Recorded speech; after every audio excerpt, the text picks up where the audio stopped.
Alright, Sunday morning, figured I would come out here and play with the Nova.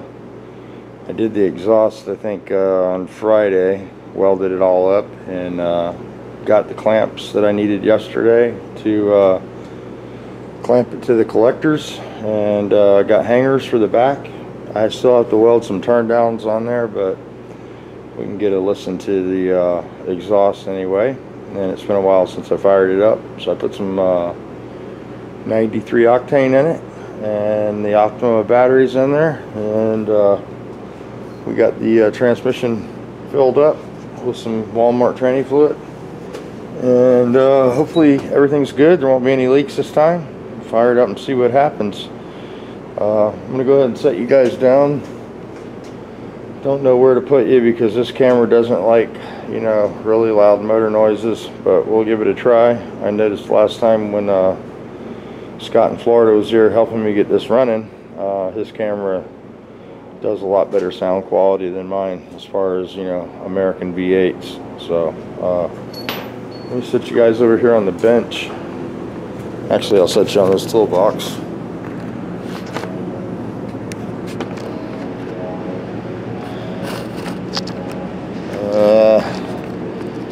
It's a series of nuts and bolts for now. I don't have my camera stand. Let me get you, yeah, I think this is how all the big YouTubers do it, nuts and bolts. But let me fire it up, see what happens here. Make sure nothing's ready to fall off the wall, because stuff will fall off the walls if you don't have it bolted down.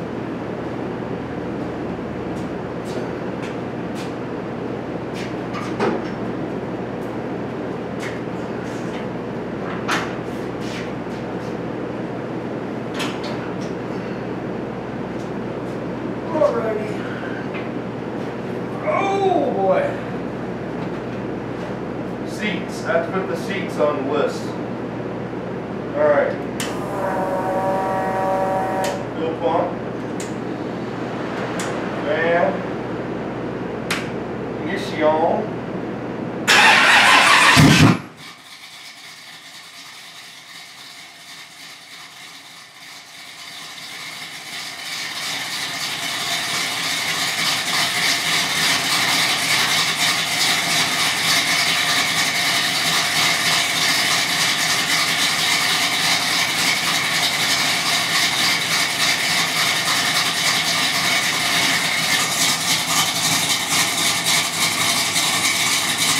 Yeah, buddy. Coyote killer.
Mufflers are a little loud. I think it'll be okay once we put the turn downs on though.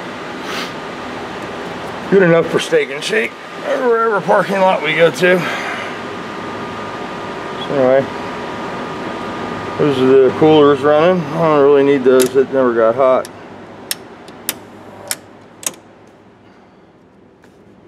And I need to build a little spacers for the trans cooler in the back of the car there to get it off the floor.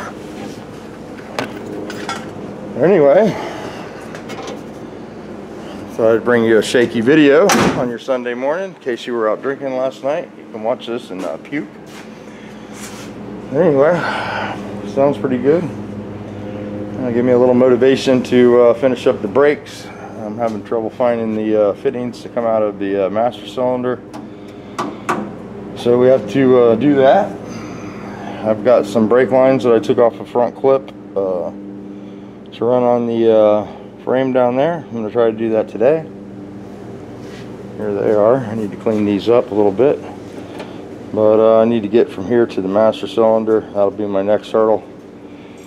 And yeah, we took the water out and put antifreeze in it. I need to drive it and get a little bit of miles on it before I pull the brake-in oil out. Let the cam, you know, do its thing, give it a fair chance. Shouldn't have a problem. It's a fairly small, you know, camshaft, so radiator definitely works. It's hotter on this side than it is over here where the water comes back in, or vice versa. But yeah, so we got to get the fender wells painted. I got those outside. I need to get those in some epoxy and spray those. I'm gonna try to do that next week. That'll complete this part of the car under the hood.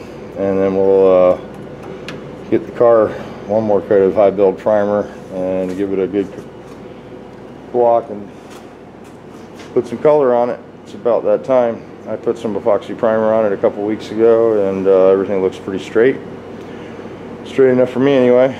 And I'm gonna get some orange paint on it and make it a pumpkin, and we'll go from there. I did leave a couple hail dents in it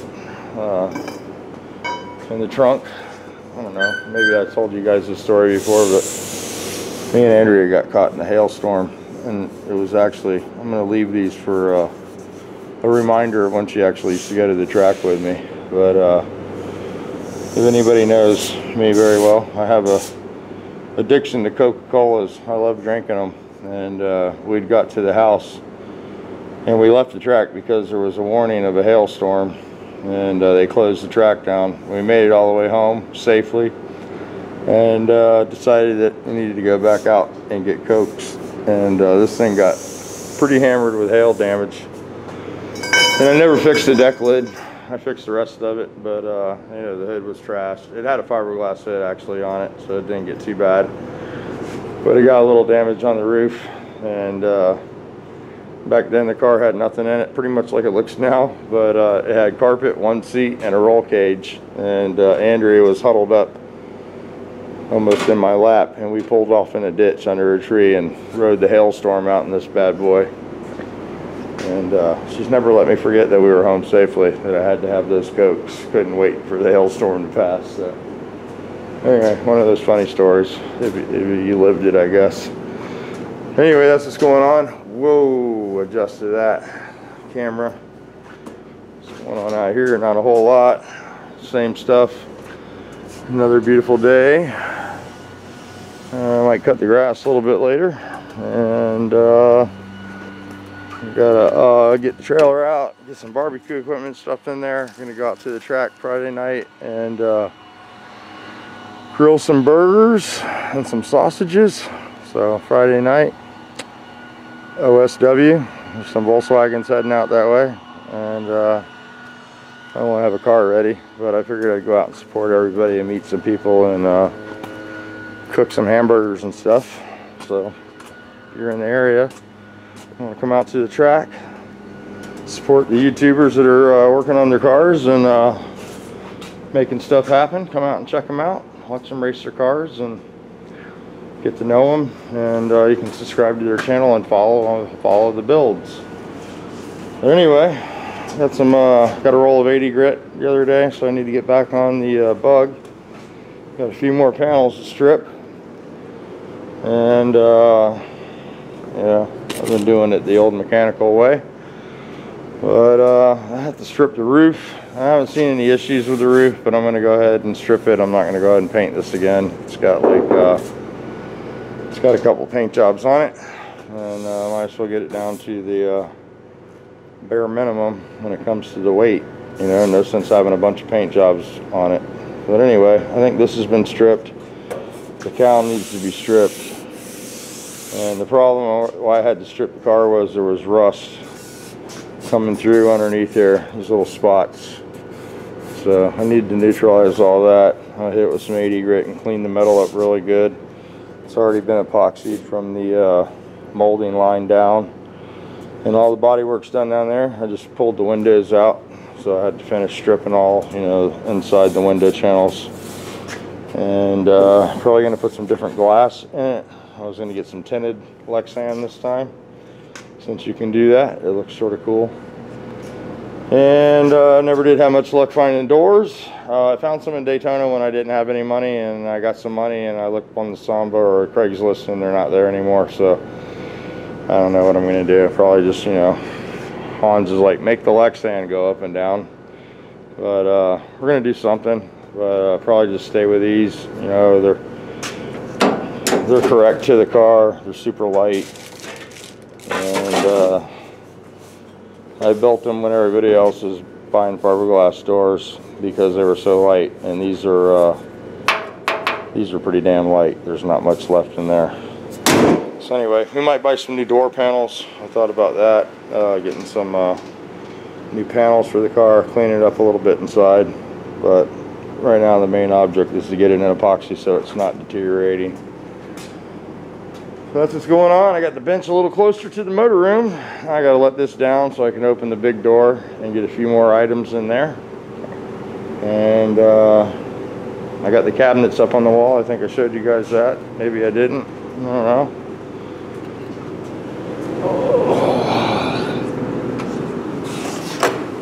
Turn that fan off so you can hear. Anyway, I got these two up.